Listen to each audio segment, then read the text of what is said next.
So you want a new treaty giving us the full access and benefits to the single market and the customs union. Yeah, it'll have to be a new treaty. And you have said it's a bit like a Norway-style treaty for the 21st century. Yes. Exactly. Now, the two things that the EU has made it absolutely clear that involves is, one, you have to carry on paying some money in. Would you accept that?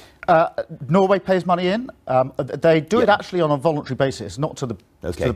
But there may be... Would you accept it? There may have to be payments that have to be negotiated. So I need to want to say one more time on this question of migration, people moving back and forth between the EU and the UK. It's not a kind of abstruse matter. It's about real people watching this programme.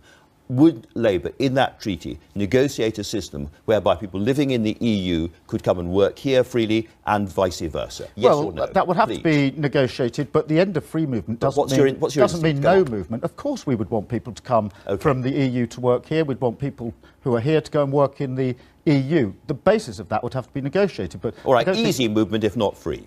Yes, of course. Right, OK, that's really interesting. And when it comes to the regulations, can I be absolutely clear that after we have left the EU, under your negotiation, we would still be mapping, copying and pasting, whatever, sticking very close to EU regulations when it comes to, you know, carrots, car engines, vacuum cleaners, whatever it might be? Yeah, I mean, what underpins access and the benefits of the single market and customs union is a level playing field, that everybody applies the same regulations and standards. So if you want those benefits, you've got to stay on the same level playing field. Now, the Labour Party doesn't have a problem with that. We do not want to deregulate. We don't want to cut away the answer to my question is workplace rights, environmental rights.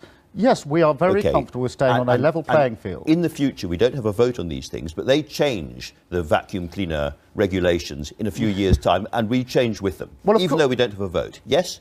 Yes. OK, so... Just let me explain. If you're making vacuum cleaners in this country and you're selling to Europe, you are going to have to change with those, because otherwise you can't sell into that market. Let's rehearse where we've got to. After your negotiation with the EU, we carry on paying money in. We have very easy movement of people back and forward. So those people who voted to take our money back, those people who voted to cut immigration will not be happy.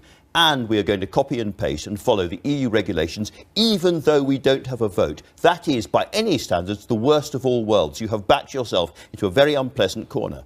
Well, I really don't see how it's the worst of all worlds to be able to continue to trade successfully in Europe. I really don't see how it's the worst of all worlds to have a solution that works in Ireland. 3,600 people or so were killed, murdered, over 30 years in Northern Ireland. There's a very good book published earlier this year. We're going wildly off subject here. Remember These Dead. I mean, these are serious choices about the future of course Britain. They are. And having no hard border and being able to trade successfully with Europe in the future is a choice that we're entitled to make. We've got a choice. We're going to take their regulations without a vote. We're going to carry on with a big migration back and forward, and we're going to pay money for the privilege. That has been described as being a vassal state of the EU. How we negotiate that agreement with the EU is a matter still for negotiation. It doesn't mean it's cut and paste, but we do have a choice. Do we want to stay aligned so we can trade successfully, or do we want to tear apart?